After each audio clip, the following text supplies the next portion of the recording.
सत्त्वेषु मैत्री गुणेषु प्रमोदं क्लिष्टेषु जीवेषु कृपापरत्वं मध्यस्थदानं विपरीतमृतौ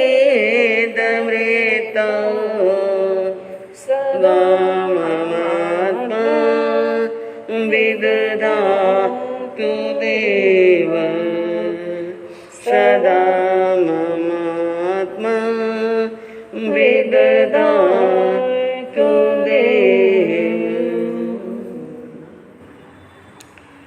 अहिंसा के अग्रदूत, त्रयकाल दृष्टा, भवी जीवों के तारनहार, शासनेश प्रभु श्रमण भगवान महावीर स्वामी के चरणों में कोटि कोटि वंदन। दीन दुखियों के मसीहा, करुणा के सागर, परम पूज्य गुरुदेव श्रमण सूर्य मर्दर केसरी श्री श्रीमल जी महाराज साहब के चरणों में कोटि कोटि वंदन। पाठ पर विराजमान परम श्रद्धेय, परम विदुषी, मधुर व्याख्यानी, सरल मना पूज्य गुरु जी महाराज साहब के चरणों में कोटि कोटि। धर्म प्रेमी बंधुओं, शीलवती माताएं बहनों, आपके सामने प्रसंग चला था 3 बातों के ऊपर के उपनिषदों के अंदर वर्णन चला अपने परम पिता परमात्मा के सामने और अपने आराध्य के सामने हमें सच्चे दिल से यह प्रार्थना करनी और वो 3 बातें बताई गई। असदो मां सद्गमय, तमसो मां ज्योतिर्गमय, मृत्योर मां अमृतोगमय। अर्थात, हे प्रभु, मुझे असत्य से निकाल करके सत्य की ओर ले चलो। तमसो मां ज्योतिर्गमय, तमस यानी अंधकार से निकाल करके प्रकाश की ओर ले चलो। और तीसरी बात बताई, मृत्योर मां अमृतोगमय, हे प्रभु, मुझे मृत्यु से निकाल करके अमरता की ओर ले चलो। इस मृत्यु का वर्ण करते हुए, मृत्यु को प्राप्त करते हुए मुझे न जाने कितने जन्म मरण हो गए, कितने काल चक्र व्यतीत हो गए। अनादि काल से मेरी आत्मा इस जन्म मरण के चक्रव्यूह के अंदर फंसी हुई है। जैसे एक व्यक्ति किसी बड़ी नदी के अंदर, बड़े तेज प्रवाह वाली नदी के अंदर अचानक से गिर जाता है और उस बड़े प्रवाह के अंदर वो कभी लहरों के साथ में, उस प्रवाह के साथ में कभी ऊपर आता है और कभी नीचे चला जाता है। वही स्थिति मेरी हो रही है इस संसार रूपी समुद्र के अंदर। कभी एक लहर ऐसी आती है, थोड़ी पुनवानी का उदय होता है तो मेरी आत्मा ऊपर की ओर चली जाती है, और कभी अशुभ कर्मों का प्रवाह ऐसा होता है, एक डोट ऐसा आता है, एक लहर ऐसी आती है कि मुझे ठेठ नीचे तक लेकर के चली जाती है। और ऐसे ऊपर नीचे गोते खाते हुए मुझे कोई 1 जन्म, 10 जन्म, 1000 लाख और करोड़ जन्म नहीं, असंख्यात जन्म नहीं, बल्कि कितने जन्म हो गए? हाँ, अनंत भी नहीं, अनंता अनंत। हाँ, अनंत का भी अनंत, जिसकी गणना करना हमारे बश की बात नहीं। लेकिन हे प्रभु, एक बार मेरा ऐसा मार्ग प्रशस्त करो। सबसे पहला वर्णन आपने सुना था असत्य का आकर्षण। जन्म मरण का मूल कारण है असत्य का आकर्षण। हे प्रभु, मेरे अंदर ऐसी सद्बुद्धि प्रकट करो, ऐसी भावना प्रकट करो कि मैं अनासक्त बन जाऊं, असत्य के आकर्षण को छोड़ करके सत्य की ओर गमन करूं। और दूसरी बात कल वर्णन चला था, तमसो मां ज्योतिर्गमय, मैं अज्ञान के अंधकार के अंदर जन्मों जन्म से भटक रहा हूं। हे प्रभु, मेरे भीतर में ज्ञान का प्रकाश हो जाए, ज्ञान का उजाला हो जाए। और तीसरी बात कही, हे प्रभु, मैं जन्म मरण के चक्रव्यूह से निकल करके अमरता की ओर, अमरता यानी जहां पर जन्म और मरण नहीं, अमर, जहां पर जन्म है ना कोई मरण, क्योंकि जिसका मृत्यु किसकी होती है, जिसका जन्म होता है, और जन्म ही नहीं तो मरण भी नहीं। और ऐसा मरण रूपी स्थान कौन सा, अमरण रूपी स्थान कौन सा है, जहां जन्म है ना मरण, वो स्थान कौन सा है, बस एक ही है, मोक्ष। इस शब्द के अर्थ को भी समझेंगे। मोक्ष, जो ये शब्द बना, दो अक्षरों से मिलकर के बना है। कौन कौन से, मो प्लस क्ष। तो मोह क्या कहता है और क्ष क्या कहता है। मोह का अर्थ है मोह, क्या अर्थ है, मोह, मोक्ष के अंदर ही पूरा अर्थ छिपा हुआ है। मोह कहता है मोह, क्ष कहता है क्षय। मोह को क्या कर दो, बस। यदि मोह क्षय हो गया, मोह यानी राग, मोह यानी आसक्ति, मोह यानी लगाव, यदि मोह हमारा क्षय हो गया, आसक्ति हमारी क्षय हो गई, तो पीछे क्या बचा, हाँ मोक्ष, बस पीछे बचा मोक्ष। फिर संसार तभी तक है जब तक मोह है, मोह समाप्त हुआ नहीं, ये मोक्ष है। और मोक्ष का आनंद चाहे ना तो हम संसार में रह करके भी ले सकते हैं। आप कहेंगे वो कैसे, संसार के अंदर रह करके भी किसका आनंद ले सकते हैं। हाँ, जैसे कहते हैं ना, जिंदा जी हम स्वर्ग का सुख भी देख सकते हैं, और जिंदा जी इसी भव के अंदर हम नरक का दुख भी देख सकते हैं। उसी प्रकार एक साधक यदि चाहे तो संसार के अंदर रहता हुआ भी मोक्ष का आनंद भी ले सकता है। वो कैसे, दो शब्द हैं, मृत्यु और मोक्ष। मोक्ष को जाने वाला भी मरता है, और अनंत गतियों के अंदर, चतुर्गति के अंदर और 84 लाख जीवा योनि के अंदर भटकने वाला भी मरता है। मृत्यु तो दोनों को आती है। फिर मृत्यु में और मोक्ष में अंतर क्या है। सबसे पहली बात कही मृत्यु के बारे में, चलती हुई सांस, ध्यान से सुनना इस बात को कि मृत्यु क्या है और मोक्ष क्या है, फिर कभी पूछूंगी आपसे। तो मृत्यु के बारे में कहा, चलती हुई सांस रुक जाए लेकिन इच्छाएं शेष रह जाए। मृत्यु किसे कहते हैं, चलती हुई सांस रुक जाए लेकिन इच्छाएं क्या रह जाए, शेष यानी बाकी, इच्छाएं बाकी रह जाए, वो है मृत्यु। और मोक्ष किसे कहते हैं, सांस अभी शेष है, यानी सांस चल रही है लेकिन इच्छाएं सभी समाप्त हो जाएं, बस वो है मोक्ष। उस मोक्ष का आनंद तो लेंगे जब लेंगे, लेकिन जिंदा जी यदि किसी मनुष्य की इच्छाएं समाप्त हो गई, कामनाएं समाप्त हो गई, आकांक्षाएं समाप्त हो गई, तो इसी भव के अंदर मोक्ष का आनंद ले सकता है। हर इंसान आज दुखी है, कारण क्या, आज के, हाँ बस एक ही कारण है, याद रखना, इंसान अपनी इच्छाओं के कारण से दुखी है, कामनाओं के कारण से दुखी है, और दूसरा इंसान दुखी किस कारण के है, अपेक्षाओं के कारण से। बेटे ने सेवा नहीं की, होती है, बाप को अपेक्षा होती है, होनी चाहिए, लेकिन वो दुखी कब होता है, जब वो ज्यादा अपेक्षा रख लेता है, ये मेरी सेवा करेगा, हमने अपेक्षा की ये मेरी सेवा करेगा और उसने सेवा नहीं की, तो हम क्या हो जाते हैं। जिस दिन हमारी अपेक्षाएं समाप्त हो गई, जिस दिन हमारी इच्छाएं समाप्त हो गई, जिस दिन हमारी कामनाएं समाप्त हो गई, सांस चाहे चल रही है लेकिन फिर भी हम मोक्ष का आनंद ले सकते हैं। इसलिए कहा कि हमें आसक्ति को छोड़ करके अनासक्ति की ओर जाना है और भक्ति की ओर जाना है। आसक्ति दिलाएगी संसार और भक्ति दिलाएगी मोक्ष। एक कवि ने क्या कहा कि पानी में डूबे तो मृत्यु निश्चित, पानी में डूबे तो मृत्यु निश्चित और भक्ति में डूबे तो मुक्ति निश्चित। भक्ति में डूब जाना, आसक्ति भी प्रेम है और मुक्ति भी प्रेम है, लेकिन दोनों के अंदर अंतर है जमीन और आसमान जितना। आसक्ति संसार को दिलाती है और भक्ति मोक्ष को दिलाती है। और ऐसी भक्ति करने का अवसर हमारे सामने तो उपस्थित है।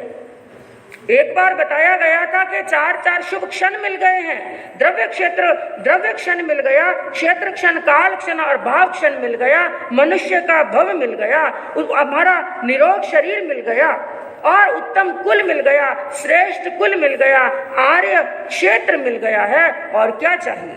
अब हमें करनी क्या है? थोड़ा जोर से बोलिए। बस एक ही कमी है, भक्ति करनी है। सब कुछ मिल गया है, हमें भक्ति करनी है और आसक्ति से क्या होना है? दूर।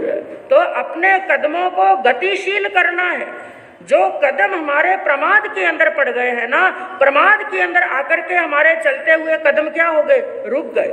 अभी तक तो खूब चले और इतने चले कि समुद्र के ठेठ किनारे तक पहुंचने वाले हैं।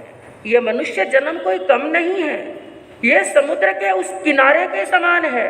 बस थोड़ा सा हमें पुरुषार्थ और करना है कि हमारी मंजिल मिल जाएगी। क्या कहा कि गतिशील करो चरणों को, मंजिल पास नहीं है। दिखने में क्या लगता है? मंजिल क्या है? पास, बहुत नजदीक है। लेकिन अगर प्रमाद हो गया तो मंजिल क्या हो जाएगी? दूर। समुद्र के किनारे पहुंच गए, थोड़ी सी दूर हमारी मंजिल है और वहां पर थोड़ा सा प्रमाद कर लिया, समुद्र का एक डॉट, एक लहर ऐसी जोरदार आई, उस लहर ने ऐसा झटका दिया कि मंजिल वापस क्या हो गई? ठेठ बीच में चले गए, मंदिर दूर हो गई। कहा कि गतिशील करो चरणों को, मंजिल दूर नहीं है। काल चक्र गतिमान किसी का दास नहीं, ये काल किसी का दास नहीं है। गतिशील करो चरणों को, मंजिल पास नहीं है। काल चक्र गतिमान किसी का दास नहीं है। जीवन की हर सांस सार्थक कर डालो धर्म से, जीवन की हर सांस सार्थक कर डालो धर्म से। सांसों का पल भर भी कोई विश्वास, हर सांस प्रभु के नाम का सिमरन करो। और बंधुओं, संसार के अंदर आए तो अपनी कामनाओं को, इच्छाओं को, आसक्ति को, राग को, लगाव को क्या करो? कम। और मृत्यु, बात रही मृत्यु की, हम चाहे मृत्यु से डरे और चाहे ना डरे, लेकिन मृत्यु तो निश्चित है। जन्मना निश्चित नहीं है। मैं आपसे पूछूं, जन्म निश्चित है कि मरण निश्चित है? जन्म निश्चित क्यों नहीं है, ये बताइए। नहीं। मरण निश्चित क्यों नहीं है? मैंने अभी आपको क्या बताया? मोक्ष में जाने वाला भी मरता है और अगले भव में जन्मने वाला भी मरता है। तो यदि किसी ने ऐसे मरण को प्राप्त किया कि जिसका क्या हो गया? मोक्ष, तो वापिस जन्म होगा नहीं। इस अपेक्षा से जन्म निश्चित नहीं है, लेकिन जन्म हुआ तो मरण क्या है?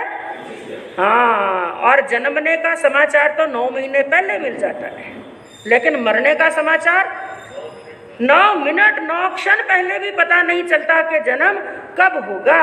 तो कहा मृत्यु निश्चित है और मृत्यु का कोई भरोसा नहीं है, मृत्यु कब आएगी। तो एक कवि ने बड़ी अच्छी बात कही कि मरने से सब जग डरे, मेरे मन आनंद। संसार के अंदर 7 भय बताए। कितने भय? भय यानी डर। 7 प्रकार के भय हैं, लेकिन सबसे ज्यादा खतरनाक भय कौन सा है? मृत्यु का। आज हमें कोई कह दे, हम ये बात तो कहते हैं, जाना है, दुनिया से एक दिन जाना है। और अचानक कोई ऐसा सिद्ध पुरुष आए, कोई ज्ञानी विद्वान आए, भविष्यवेता आए और आकर के हमें बता दे कि आप 2 साल के बाद में और इस महीने इस तारीख को इतने बजे दुनिया से जाने वाले हैं। ईमानदारी से बताना क्या स्थिति होगी? 2 साल निकलेंगे क्या? पहली बात तो मुझे ये बताओ। आज से ही गर्दन लटक जाएगी, आज से ही गर्दन लटक जाएगी, जबकि अगले क्षण का भी भरोसा नहीं है। तो कवि ने क्या कहा कि मरने से सब जग डरे, मेरे मन आनंद। मन के अंदर आनंद किसके होता है? जिसने आसक्ति को छोड़ दिया है, जो अनासक्त बन गया है, जो समकिति बन गया है। समकिति क्या कहता है? मरने से सब जग डरे, मेरे मन आनंद, एक मरण ते पाइए पूर्ण परमानंद। कहा एक मरण ऐसा मरो, कई बार मर लिए, अनंत बार मर लिए, लेकिन हे साधक तू एक मरण ऐसा मर कि तेरी आत्मा परमानंद बन जाए। मरने को सब दुनिया यहाँ से जाती है। कहते हैं जन्मने का तरीका तो सबका एक जैसा है। जब दुनिया में आए, चाहे संत आया जो भविष्य में संत बनने वाले हैं, चाहे वो आए, चाहे योगी आया, चाहे भोगी आया, चाहे ज्ञानी आया, चाहे अज्ञानी आया, चाहे मूर्ख आया, चाहे पंडित आया, चाहे बड़ा होकर वो कुछ भी बनने वाला है, लेकिन जब वो दुनिया में आया, जन्मने का तरीका सबका क्या था? एक जैसा। सबके सब रोए के नहीं रोए, और नहीं रोए तो डॉक्टर ने, आजकल डॉक्टर है, पुराने जमाने में धाई माता होती थी, नहीं रोए तो थप्पड़ मार मार करके रुलाते। आने का तरीका सबका एक जैसा होता है, लेकिन जाने का तरीका सबका अलग अलग होता है। कि दुनिया में आए तो रोते रोते, लेकिन जाएं तो हंसते हंसते। जाने का तरीका सबका अलग होता है। कोई दुनिया से हंसता हंसता जाता है और कोई रोता रोता जाता है। कोई दुनिया में सब कुछ छोड़कर चला जाता है और कोई समय रहते दान करके दुनिया से सब कुछ साथ में लेकर चला जाता है। कोई दुनिया से जाते समय अपनी नेकी की सुगंध छोड़ जाता है, कोई दुनिया से जाते समय अपनी बदी की दुर्गंध छोड़ जाता है। कोई दुनिया से मेरा मेरा रटते जाता है और कोई दुनिया से राम राम जपते जाता है। कोई दुनिया से जाते वक्त अपने जन्मने के लिए खूब रास्ते खोल जाता है। जन्म मरण के लिए क्या खोल देता है? रास्ते खोल देता है। कोई दुनिया से जाता है तो जन्म मरण के सभी रास्ते बंद करके चला जाता है। कोई बंधनों को बांध करके जाता है, कोई बंधनों को तोड़ करके जाता है। जाने के लिए दुनिया से राम भी गए और रावण भी गए। जाने के लिए दुनिया से गौतम भी गए और गौशालक भी गए। जाने के लिए दुनिया से महावीर भी गए और जमाली भी गए। इस दुनिया से कृष्ण भी गए और दुनिया से कंस भी गए। इस दुनिया से दुर्योधन भी गए और युधिष्ठिर भी गए। लेकिन जाने का तरीका सबका अलग अलग। एक शैतान बन गया तो एक भगवान बन गया, और एक ने अपना पतन कर लिया और एक ने अपने जीवन का उत्थान कर लिया। एक सब कुछ खो गया, एक सब कुछ साथ में ले गया। मरना तो सबको है। और बंधु, उत्तराध्ययन सूत्र के अंदर प्रभु ने मुख्य रूप से मरण भी दो तरह के बताए। कितने तरह के? दो तरह के। कौन कौन से? सकाम मरण, अकाम मरण, जिसे बाल मरण और पंडित मरण भी कहते हैं। ये अध्ययन भी बड़ा जबरदस्त है। जीने की कला तो कई ग्रंथों के अंदर बताई, कई संतों ने बताई, और अलग अलग धर्म के अंदर जीवन को कैसे महोत्सव बनाना, ये तो कई संतों ने बताया। लेकिन मरण को महोत्सव कैसे बनाना, ये केवल एक ने ही बताया। और वो कौन हुए? प्रभु महावीर। अरे जीते तो सब हैं और जीवन को महोत्सव तो कई बना लेते हैं, लेकिन महावीर ने क्या कहा? अपनी मृत्यु को क्या बना लो? महोत्सव। मातम नहीं बनाना है, मृत्यु को मातम नहीं बनाना है। क्या बनाना है? महोत्सव बनाना है। एक दृष्टांत में आपको ज्ञाता धर्म कथांग सूत्र का बताऊं। एक आत्मा ऐसी हुई जिसने उसी आत्मा ने अपने मरण को मातम भी बना लिया और अपनी मृत्यु को महोत्सव भी बना लिया। एक दृष्टांत आता है कि एक राजगिरी नाम की नगरी, और भगवान का पदार्पण हुआ, भगवान का समोसरण लगा, और एक दुर्धरा नाम का देव भगवान के समोसरण के अंदर उपस्थित हुए। और शास्त्रों के अंदर वर्णन आता है, कई देव भगवान के समोसरण में उपस्थित होते तो अपनी जो रिद्धि होती ना, देवताओं की क्या होती है? रिद्धि।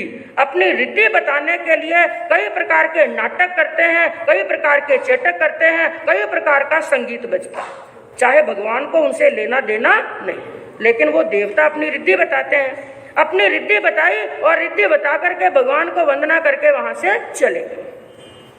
गौतम स्वामी पास में बैठे थे। उन्होंने उस देव की रिद्धि देखी क्योंकि गौतम स्वामी का स्वभाव था थोड़ी सी भी मन में शंका आई, क्योंकि सामने कौन बैठे हैं?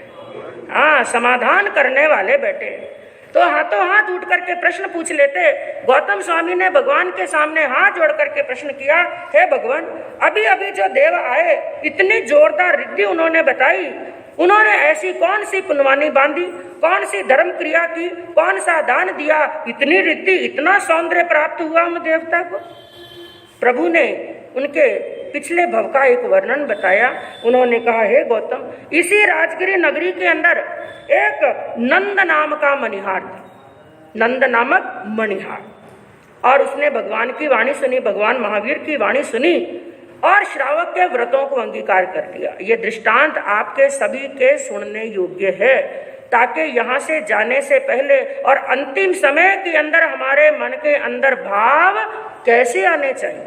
संथारा और सलेखना, हमारे अंतिम समय के अंदर संथारा सलेखना हो, और यदि मन की शुद्धि हो जाए, एक बार पंडित मरण को प्राप्त कर ले। संथारा सलेखना ऊपर ऊपर से नहीं, कई बार क्या होता है, सामने वाले को होश है नहीं, संथारा सलेखना पचखाते हैं और उसने ग्रहण किया या नहीं। सही संथारा कौन सा होता है? जो मन से, वचन से, काया से स्वीकार किया जाता है। तो एक श्रावक के लिए और साधु के लिए भी जो 3 मनोरथ बताए, एक बार बताया गया था, तीसरा मनोरथ साधु का और श्रावक का क्या है? एक ही। कौन सा? हाँ, अंतिम समय के अंदर सभी से क्षमा याचना करके संथारा सलेखना सहित मृत्यु का वर्ण करूं, उसी पर आधारित ये दृष्टांत है। नंद नाम का मणिहार, उसने भगवान की वाणी सुनी और श्रावक के 12 व्रतों को अंगीकार कर लिया, 9 तत्वों का जानकार है, और एक श्रावक के लिए आगमों के अंदर आया कि 12 व्रतधारी जो श्रावक होते हैं 1 महीने के कितने पौषध करते हैं? थोड़ी आवाज बहनों में, भाइयों में और जोर से आवाज। ऐसा 6 पौषध करते हैं। 6 पौषध का नियम बताया गया, देवसी रायसी प्रतिगमन करना, 9 तत्वों का जानकार होना और 6 पौषध करना, 1 महीने के आठम, 14 और पूनम और अमावस्या, ये 6 पौषध एक श्रावक के करने। तो वो भी पौषध करते थे, 9 तत्वों के जानकार थे। एक बार का प्रसंग हुआ, उनके तेले की तपस्या चल रही थी, और तेले की तपस्या के अंदर पौषधशाला के अंदर वो पौषध कर रहे थे। और पुराने जमाने के अंदर ज्यादातर जो तपस्याएं होती थी वो चौविहार होती थी। तो चौविहार तेला था। उस रात्रि के अंदर उनको धर्म जागरणा करते करते जोरदार प्यास लगी।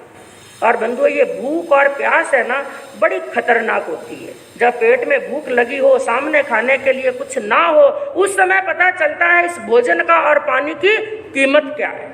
बड़ी जोरदार प्यास लगी, इतनी जोरदार प्यास लगी। 24 तपस्या चल रही है, लेकिन ऐसा लगा यदि मैं थोड़ी देर पानी नहीं पियाना तो शायद प्राण भी निकल सकते हैं। लेकिन फिर भी संभाव से उन्होंने वो रात्रि जैसे तैसे व्यतीत की। लेकिन कई प्रकार के विचार आए। मैं तो मेरे मन से कर रहा हूँ, तपस्या कर रहा हूँ कर्म निर्जरा के लिए, लेकिन हमारे नगर के अंदर कई अनजान लोग आते हैं, कई बाहर के आते हैं, जिनकी कोई जान पहचान यहाँ पर नहीं। यदि ऐसी प्यास लगे तो वो कहाँ पर जाए। आजकल भी प्याऊ खिलाते हैं ना, उनके मन में भी आया कोई ना कोई ऐसा पानी का स्रोत बनाओ। तो अगले दिन सुबह तैयार होकर के राजा श्रेणी की सभा के अंदर गए और उनसे आज्ञा मांगी कि राजन, आपकी यदि आज्ञा हो तो मैं नगर के बीचों बीच एक बावड़ी बनाना चाहता हूँ, पानी का स्रोत बनाना चाहता हूँ आए गए अतिथियों के लिए। राजा ने आज्ञा दे दी। अब राज आज्ञा प्राप्त करके उन्होंने एक बावड़ी बनाई, जिस बावड़ी का नाम था नंदा पुष्करणी बावड़ी। क्या नाम था? नंदा पुष्करणी। और केवल बावड़ी ही नहीं बनाई, उस बावड़ी के चारों तरफ 4 दिशाओं के अंदर एक जगह पर भोजनशाला खोल दी, कहीं पर चित्रशाला खोल दी और कहीं पर नाट्यशाला खोल दी और एक जगह पर चिकित्सालय यानी हॉस्पिटल बना दिया, ताकि वो बाहर के लोग आए, कोई गरीब है, कोई कैसा है, कोई बीमार हो तो इलाज कराए और भूखा हो तो भोजन, सब फ्री के अंदर खोल दिया। अब लोग आने लगे, कोई चित्रशाला के अंदर जाकर मनोरंजन करते हैं, कोई भूखे हैं तो भोजन करते हैं, बीमार हैं तो अपना इलाज कराते हैं और प्यासे हैं तो पानी पीते हैं। और बावड़ी के चारों तरफ बड़ा सुंदर बगीचा बना दिया। अब कौन नहीं आए वहां पर, लोग घूमने के लिए भी आने लगे, बावड़ी का मीठा पानी पीते हैं और बड़ी बातें करते हैं आपस के अंदर। और कोई ऐसा काम होता है तो बनाने वाले को लोग धन्यवाद भी देते हैं। सब लोग धन्यवाद देने लगे और धन्यवाद है वो नंद मनिहार को, कितना बड़ा काम किया है, कितनी बड़ी पुण्यवानी का काम किया है, सबके लिए साता उपजाई। और कई बार बंधुओं, ये जो प्रशंसा है ना, ये प्रशंसा की बीमारी बड़ी खतरनाक है। हाँ, जब हम खुद की प्रशंसा सुनते हैं ना तो सीना क्या हो जाता है?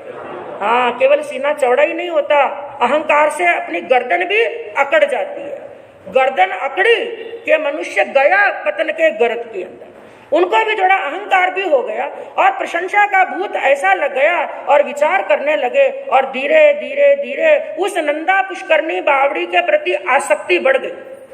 और ऐसी आसक्ति बढ़ी, उस बावड़ी के पास में पौषधशाला बनवा दी। वहीं पर वो पौषध करते हैं, पौषध तो करते हैं, लेकिन जीव किसमें रहे? हाँ, उस सुंदर बावड़ी बाग बगीचे के अंदर एक समय आया, जीवन का अंतिम क्षण आ गया। अंतिम क्षण आया, बाकी तो आलोचना की, मिच्छामि दुक्कड़म दिया, लेकिन जीव किसमें फंसा हुआ है? हाँ, एक बहुत पुरानी कहावत है कि अंत मति सो गति। जैसी मरते समय मति होती है वैसी गति हो जाती है। अब देखिए नंद मनिहार की गति, जबकि एक श्रावक की गति बताई गई है देवलोक की। कहां पर जाए श्रावक? देवलोक के अंदर। लेकिन अंतिम समय की मति ने उनकी गति कैसे बिगाड़ दी? उस पुष्करणी बावड़ी के प्रति जीव रह गया, इसलिए मर करके वहीं पर मेंढक बन गए। क्या बन गए? क्या विचित्रता है, अपने मरण को कैसे बिगाड़ लिया। एक मनुष्य अपनी जिंदगी की कमाई लगा करके एक बड़ा मकान बनाता है। कई बार ऐसा होता है, जिंदगी के 60 बसंत गुजर गए किराए के मकान के अंदर, इधर का सामान इधर और इधर का सामान इधर ढोते ढोते एक सपना था मेरा सुंदर मकान बने, और सुंदर मकान बन गया। लेकिन तब तक घुटने भी थक गए, पांव भी थक गए, आंखें भी थक गई। 60, 50, 65 और 70 बसंत गुजर गए, तब जाकर के एक मकान बना। और कई बार ऐसा भी सुनने में आता है कि पिताजी ने अपना इतना धन लगा करके, पूरी जिंदगी लगा करके मकान बनाया, लेकिन मरसा वो साल भर भी घर के अंदर नहीं रहे। और ऐसी भी घटना सुनने को आती है कि गृह प्रवेश के पहले पहले ही दुनिया से चले। तो कितने अरमानों से मकान बनाया, और जब अंतिम समय आता है तो वो जीव किस में रह जाता है? मकान में रह जाता है। तो क्या कहा, यदि उस घर के अंदर जीव रह गया ना, तो वो जीव ऊंची गति में नहीं जाएगा, बल्कि मर करके कुत्ता बनेगा। उसी घर के चारों तरफ घूमता रहेगा और अंदर से आवाज आ रही है ये घर मेरा। और घर में घुसने की कोशिश करे तो बेटे पोते क्या करते हैं? डंडे की मार पड़ती है। और धन कमाया, करोड़ों की संपत्ति कमाई, और खुद के लिए जीवन में कुछ अच्छा खाया नहीं, पिया नहीं, पहना नहीं, दान दिया नहीं, साधु संतों की सेवा की नहीं, पैसे का दरमादा किया नहीं। अंतिम सांस निकलने वाली है, उस समय विचार आता है, भरी हुई तिजोरियां याद आती हैं, सोने की ईंटें पड़ी हुई याद आती हैं। अरे मैं कितना दौड़ा, कितना भागा, मेरा धन कहाँ रह गया? पीछे तिजोरी में बंद। और याद रखना, धन में आसक्ति रह गई ना तो मरकर क्या बनते हैं? हाँ, समझ गए ना। कई बार आपने सुना होगा कहीं पर पुराना धन जमीन के अंदर गाड़ा हुआ है। कई जानकार ज्योतिषी लोग जो जानकार हैं वो बताते हैं धन जमीन के अंदर गड़ा हुआ है, लेकिन उस पर कौन बैठा है? हाँ, और सांप बलि मांग रहा है। ये भी कहते हैं सांप बलि मांग रहा है, धन निकालो। निकाल सकते हो, लेकिन पहले एक जने की मृत्यु होगी, फिर धन प्राप्त कर सकते हैं। वो सांप कौन है? वो सांप कौन है? धन कमाने वाला, धन का मालिक। तो इसलिए प्रभु ने क्या फरमाया, और गीता के अंदर भी श्री कृष्ण ने क्या कहा कि यम यम वापि स्मरण भावम त्यजन्ते कलेवरम तम तमे वैपी कौन्तेय सदा तद भाव भावित।